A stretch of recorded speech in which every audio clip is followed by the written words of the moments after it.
चीज़ों को मांगे नहीं, चीज़ों को कमाना सीखिए। भले वो आपके मार्क्स हो, भले वो आपके पैसे हो या इंसान हो या आपकी कोई भी क्रेडिट हो।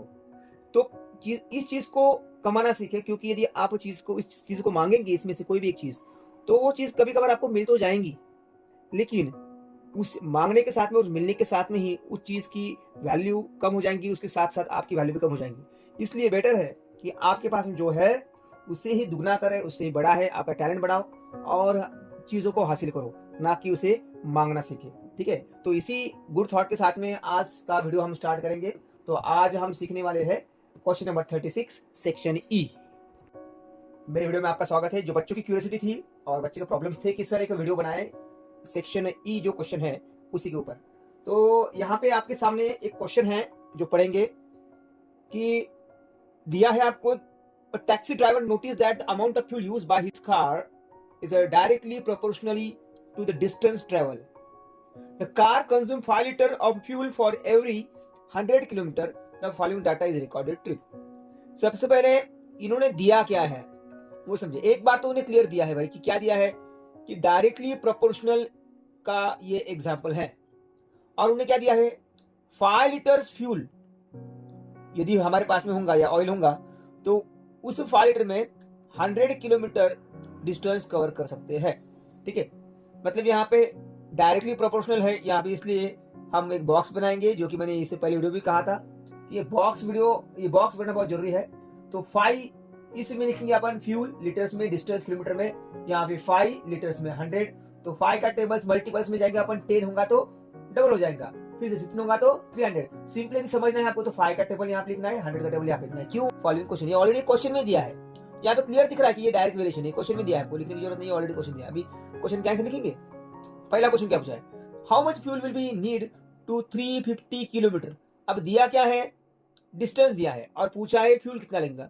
सीधी बात है, यहाँ पे डायरेक्ट वेरिएशन है, तो यहाँ पे इसके कौन सी भी वैल्यू उठा लो आप, जैसे 5/100 ले लो या फिर आप 10/200 ले लो, 15/300 ले लो, एनी वैल्यू कैन टेक। तो मैं यही लूंगा क्योंकि छोटी वैल्यू होती है यार, हम हमेशा सिंपल क्यों हो जाते हैं, तो 5/100 लिख दिया यहाँ पे मैंने। ये 5 क्या है हमारा लीटर से, और किलोमीटर है नीचे डिस्टेंस, तो यहाँ पे हम लिखेंगे कि 5/100। यहाँ पे उन्होंने लिख के भी दिया है ऑलरेडी, मैं आपको दिखाऊंगा, यहाँ पे देखिए उन्होंने 5/100 लिख दिया।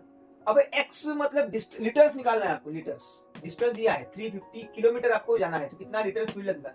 डायरेक्ट में एक चीज याद रखना, डायरेक्ट में क्या होता है कि इनका जो रेशियो होता है सेम होता है। मैं ज्यादा हार्ड आपको बताऊंगा नहीं, सिंपली बताऊंगा। 5 क्रॉस मल्टीप्लिकेशन करना है, क्रॉस 5 × 350 करेंगे, 5 × 350 और इक्वल साइन देके x × 100, x × 100 ऐसे लिखेंगे, और बस डिवाइड कर देंगे, 100 को इधर डिवाइड कर देंगे, हमारा आंसर आ गया। तो वही उन्होंने किया है। चलो हम देखेंगे कि फाइनल आंसर क्या आता है हमारा, ठीक है। तो फाइनल आंसर हमारा होना चाहिए, यहाँ पे उन्होंने करके दिया है 17.5 आया है कैलकुलेशन, 5/100 और x/350 क्रॉस मल्टीप्लिकेशन 5 × 350 और डिवाइड बाय 100 करेंगे। तो यहाँ पे लोएस्ट फॉर्म भी करते आना चाहिए, 0 0 कट, 5 1 5, 5 2 10, 35/2 मतलब 35 के आधे 17.5 लीटर, मतलब 350 किलोमीटर डिस्टेंस जाने के लिए हमें 17.5 मतलब 17.5 लीटर फ्यूल लगेगा। क्लियर? नेक्स्ट एग्जांपल देखेंगे। पूछा है क्वेश्चन, बहुत अच्छा पूछा है, कंफ्यूज होने जैसा है, लेकिन जो कि बहुत ही सिंपल है। क्वेश्चन का मीनिंग समझे पहले क्या दिया है। उन्होंने पूछा है कि what is the value of the constant proportionality. सबसे पहले आपको पता है कि भाई ये क्या है, डायरेक्ट वेरिएशन है, तो डायरेक्ट वेरिएशन है, इसलिए हम क्या करेंगे, x/y इज कांस्टेंट। इसका मीनिंग आपको समझ में आना चाहिए कि रेशियो कांस्टेंट होता है। तो कौन सी भी ले लो, मतलब एक रेशियो ले लेंगे, 5/100 ले लो या फिर 10/200 ले लो, एनीथिंग यू कैन टेक। तो मैं 5/100 ले लूंगा, यहाँ पे लोएस्ट फॉर्म करने काम नहीं, x की वैल्यू 5 है और y की वैल्यू 100 है, तो 5/100। चलो इसका शॉर्टकट में करेंगे, k की वैल्यू कितने आएंगे हमारे, फिर कि लोएस्ट फॉर्म यदि करते हैं या फिर इसको डिवीजन करते हैं तो 0.05 हमारा आंसर आएगा। मतलब कांस्टेंट की वैल्यू कितनी है हमारी, 0.05। मतलब सिंपली उनने पूछा है कि कांस्टेंट की वैल्यू कितना, तो कांस्टेंट की वैल्यू 0.05। अब फिर से उन्होंने सी क्वेश्चन पूछा है। सी क्वेश्चन क्या पूछा है, द ड्राइवर हैज 12 लीटर। आगे देखिए क्वेश्चन बस घुमा फिरा के पूछ रहे हैं आपको, बात कुछ भी नहीं, कभी आपको डिस्टेंस पूछेंगे तो कभी आपको फ्यूल पूछेंगे। तो दिया क्या है भाई, यहाँ पे फिर से वही 5/100 तो हमने ले लिया है, जो कि आपको वैल्यू पता है। अभी इस बार पूछा उन्होंने कि हमारे पास में 12 लीटर पेट्रोल है या फ्यूल है, तो हम कितना डिस्टेंस कवर कर सकते हैं। वहीं डायरेक्ट प्रोपोर्शनल क्रॉस मल्टीप्लिकेशन करें, 5 मल्टीप्लाई y एंड 12 मल्टीप्लाई 100, तो 12 और 100 का जो मल्टीप्लाई होगा उसको डिवाइड करो 5 से, ठीक है ना। तो 12 एंड 100 का multiplication divide by 5, so what we get 240 kilometre, मतलब कि हम 12 लीटर्स में 240 किलोमीटर जाएंगे। इस तरह से हमने ABC क्वेश्चन लिखा है, यहाँ पे सॉल्व किया है। 4 मार्क के लिए क्वेश्चन आता है ये वाला। आगे वाला एग्जांपल आपको जो दिया है 37 नंबर दिया है, वहां पे रोहित और स्नेहा ये दो मेंबर्स है और उन्होंने क्या किया है, उनके पैसे इन्वेस्ट किए हैं। यदि आप गौर से पढ़ेंगे एग्जांपल को तो एक बार पढ़ लेंगे। Rohit Sneha decide to invest their savings to achieve their financial goals. Rohit invest 75,000 rupees in a fixed deposit scheme at a simple interest rate 8% per annum for 3 years. ये हो गया पहला पार्ट। सिंपली कि रोहित ने पैसे invest किए 75,000 rupees और 3 साल के लिए इन्वेस्ट किया 8%, मतलब आपके पास में P है प्रिंसिपल है, T है टाइम, रेट है, PRT तीनों भी है, आप सिंपल इंटरेस्ट निकाल सकते हैं, ठीक है। तो PRT का फॉर्मूला यूज करके जो कि उन्होंने दिया है यहाँ पे देखिए, यहाँ पे उन्होंने क्या किया कि PRT का फॉर्मूला लगाया है, सिंपल इंटरेस्ट का PRT आपको 100 वैल्यू निकाला 18,000, मतलब 3 साल के बाद में 18,000 एक्स्ट्रा मिलेगी। ये सिंपल इंटरेस्ट है, ये क्या है हमारा सिंपल इंटरेस्ट। तो ये कैलकुलेशन आपको आना चाहिए, है ना, किस तरह करते हैं, ज्यादा हार्ड नहीं है। सिंपल इंटरेस्ट का formula PRT by 100, 75,000 multiply 8 multiply 3 by 100, 0 0 cut, अब मल्टीप्लाई करो 750 मल्टीप्लाई 8 मल्टीप्लाई 3, तो जो आंसर आएगा आपका वो होगा 18,000। ये है रोहित का इंटरेस्ट 3 साल के बाद में, इंटरेस्ट ना, इसके अंदर प्रिंसिपल नहीं है, प्रिंसिपल अलग, एक्स्ट्रा मनी। अब चलेंगे अपन स्नेहा की ओर। स्नेहा ने 1 लाख रुपीज इन्वेस्ट किया, है ना। स्नेहा हमें दिख रही थोड़ा कि स्नेहा के पास में 1 लाख रुपए से उसने इन्वेस्ट किया, लेकिन इन्वेस्ट जो किया वो अलग तरीके से किया। कैसा, जो स्कीम चल रही थी ऑफरिंग 10% एन्यूम, एन्यूम का मतलब होता है साल, है ना, कंपाउंड इंटरेस्टेड कंपाउंडेड एनुअली, ठीक है ना, फॉर 3 इयर्स, मतलब कंपाउंडेड एनुअली, यहाँ पे आपको दिख रहा है कंपाउंडेड एनुअली दिख रहा है ना, मतलब कि कंपाउंड इंटरेस्ट से उसने उसकी स्कीम में इन्वेस्ट किया है। एक सिंपल इंटरेस्ट में किया रोहित ने और इसने कंपाउंड इंटरेस्ट से, बस इसका भी कंपाउंड इंटरेस्ट निकालेंगे। कंपाउंड इंटरेस्ट का फॉर्मूला क्या है सभी को पता होना चाहिए।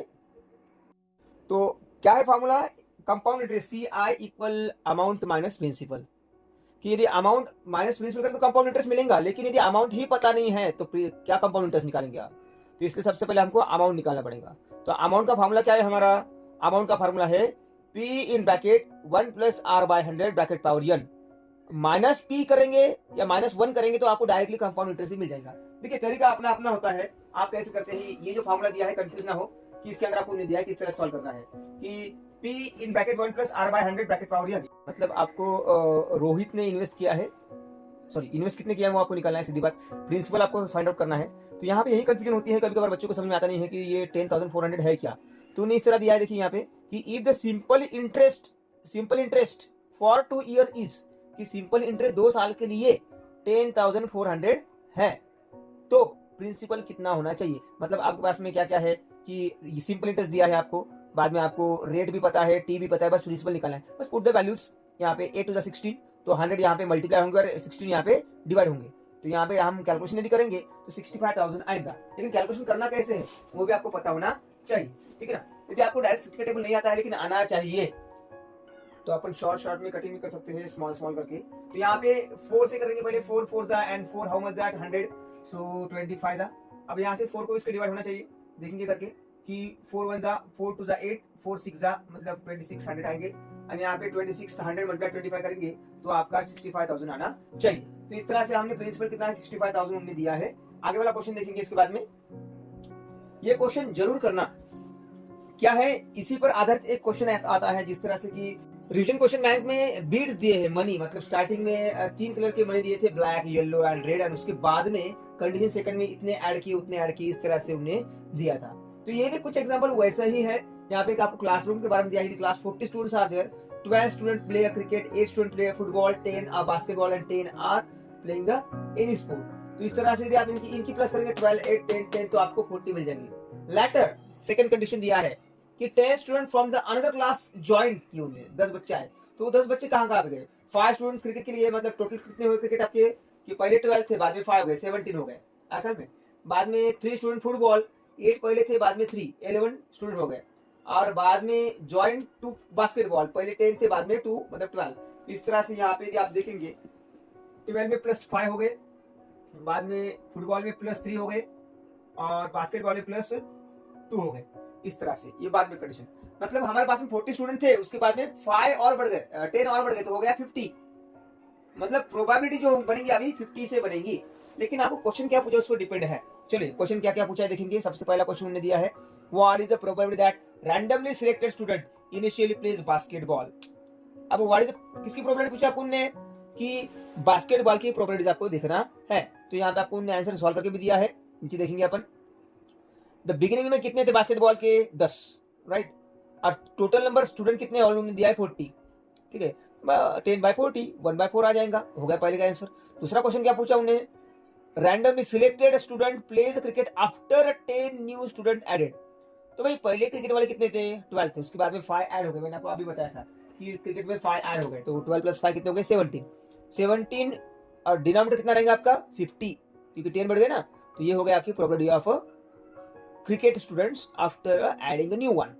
नेक्स्ट सी नंबर क्या पूछा है, what is the probability that randomly selected student plays exactly one sport, cricket, football and basketball after a new student join the class. तो अभी न्यू स्टूडेंट कितने हो गए थे, ऐड 10, उसके अंदर भी 5 क्रिकेट के थे, 3 आपके फुटबॉल के थे और 2 बास्केटबॉल के थे। तो हम देखेंगे अभी क्या दिया उन्होंने। तो अभी जो पूछा है आपको उन्होंने कि तीनों की प्रोबेबिलिटी साथ में पूछा है।